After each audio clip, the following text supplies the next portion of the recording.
Recipe के लिए आप इस वीडियो के नीचे डिस्क्रिप्शन बॉक्स पर क्लिक करें, वहां आपको हमारी फुल रिटर्न रेसिपी मिल जाएगी।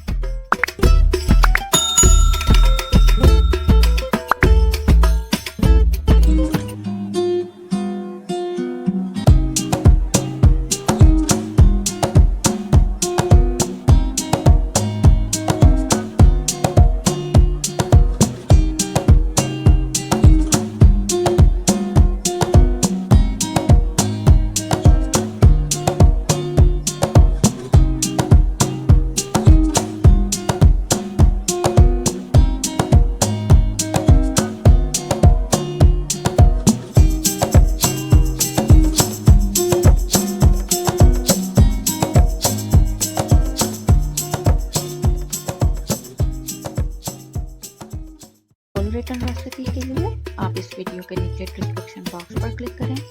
वहां आपको हमारी फुल रिटर्न